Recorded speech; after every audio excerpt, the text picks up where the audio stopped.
大家好，我是阿青，欢迎收看我的影片。大家不知道记不记得，我在之前第一支影片的时候曾经说过，我曾经在沙烏地工作了5年之久。那个时候有 promise 大家说呢，希望有一个机会可以来做一个跟大家分享一下，我在沙烏地工作的这个一些甘苦谈，一些有趣的事情。那今天呢，非常开心，我们邀请到一位特别来宾，让我们欢迎 Firas。嗨 ，Hello， 大家好，我是旅行快门的 Firas， 很高兴今天来阿青的节目上面跟大家见面。我们之前是在沙烏地一起在沙烏地工作的同事，对，也是我大学的学弟，对，所以呢，今天很开心能够邀请到Firas 呢来我们这边。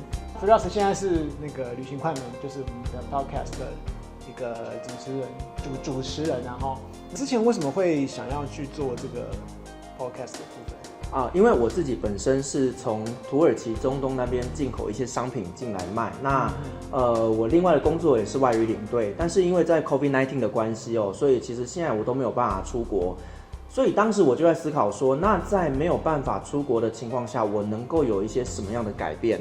所以呢，我就开了一个 podcast 的频道。那在这个频道上面呢，就是跟大家分享一些在国外生活、旅游的一些有趣的故事。那也希望呢，能够透过这样的频道呢，那凝聚我原本的这些粉丝，还有我的朋友们。那等到疫情过后呢，我就可以带着这群粉丝们，我们的听众一起出国旅行。Firas真的是土耳其方面的天王，应该算是 logo king 了吧？就有在那边生活过一段时间对，所以对土耳其旅游有兴趣的朋友的话，也欢迎找我们的 Firas， 之后还会再继续接嘛？当然啦，因为我自己非常非常喜欢旅行，对，那我觉得看着我的团员们露出满足的笑容，那是我最大的感动。所以大家现在赶快开始存钱等到疫情解封之后呢，就可以跟着我们的 Firas 一起去土耳其好好的玩一玩。那今天这一集非常特别，等一下的话呢，我们会先录制 Firas 这边的podcast， 对然后呢，在影像的部分的话呢，等一下我们会截取一些精华的部分，在我们这一支 YouTube 的影片当中呈现。那至于完整版的话呢，就欢迎大家到我们的旅行快门去收听最完整、最爆笑的这个海外工作的一些乐趣，一些那个什么经验分享，对。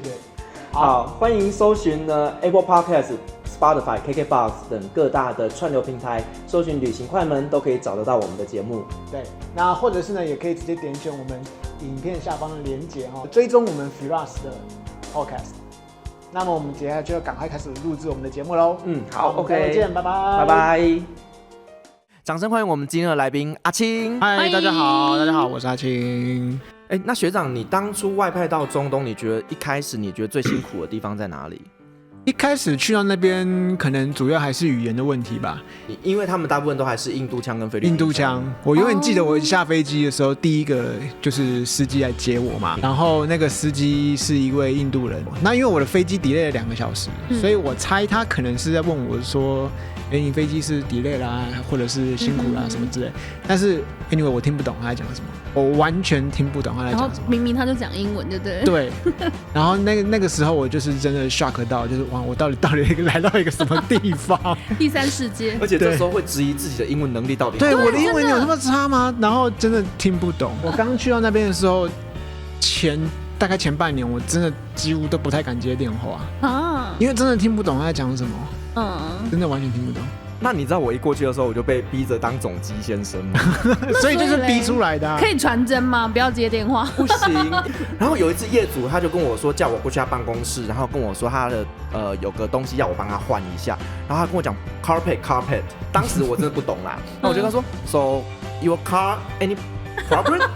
Is car parking? 就是我完全听不懂，我就说，所以你现在车子需要我帮你找停车场吗什么的？结果他就生气了，他说 Come to my office。这句就听得懂了，这句就听得懂。然后我就是头缩着，就默默走到他办公室之后才知道说，原来他地毯要换一下。所以你们就是经历半年的熟悉他的印度腔之后，就开始工作比较顺利一点。对，但是我后来发现有一些东西还是没有办法克服，一直到我要回来的时候，都没有办法克服了。就是他们对于英文字母的念法。对。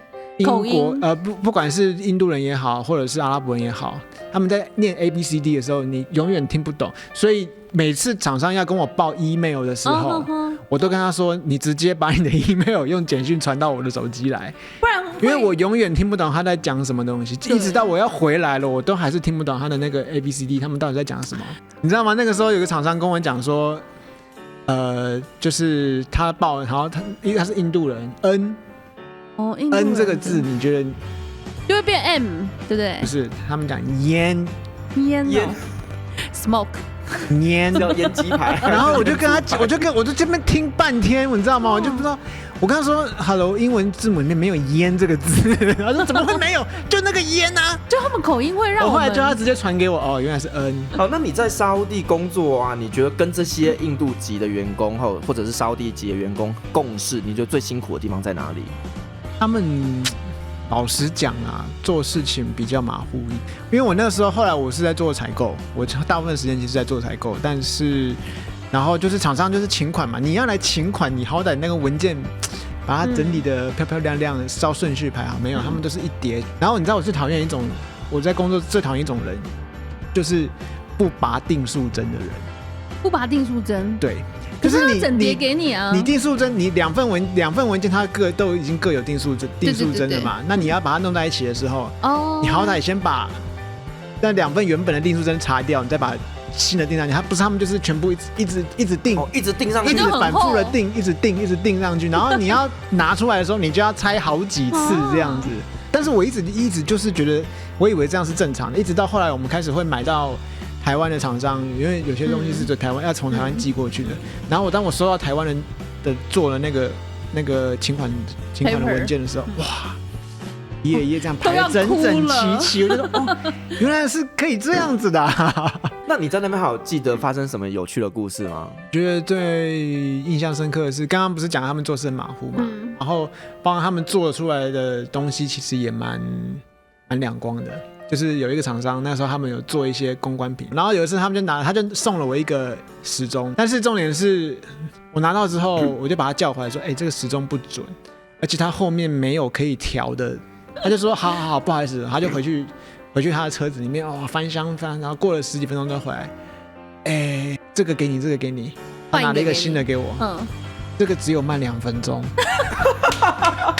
好幽默。他说那一箱里面没有一个准的，你知道吗？我觉得你做那个钟的也很奇怪，你既然知道你的钟不准，你后面好歹做一个那个旋钮可以调的吧？又没得调。刚刚前面有讲到，就是他们做事情马虎这件事情，我真的要分享一个故事，就是我们算是比较前期进去那个工地里面的，所以我们就要去盖办公室，那所以它都是很多的货柜这样子，然后把它焊接起来的。对，那做完办公室之后呢，不是就要做什么防漏测试啊，干嘛的？然后我那天就很高兴哦，说哇，终于完工了，我要做防漏测试，我就叫水车，哇，我就叫水车，然后就开始撒，就变花洒啦。他说外面下大雨，我里面也在下大雨。好，那以上就是我们的一些在沙烏地工作的一些甘苦谈啦哈。那如果你们喜欢想要收听完整的访谈内容的话呢，欢迎到我们影片下方我们旅行快门的连结，好，记得要去订阅追踪，给我们5星好评，对，5星好评。好，那最后如果你喜欢我们的影片的话呢，也麻烦帮我按赞、分享、订阅以及开启小铃铛。那我们今天节目就到这边为止喽，谢谢大家，谢谢，拜拜。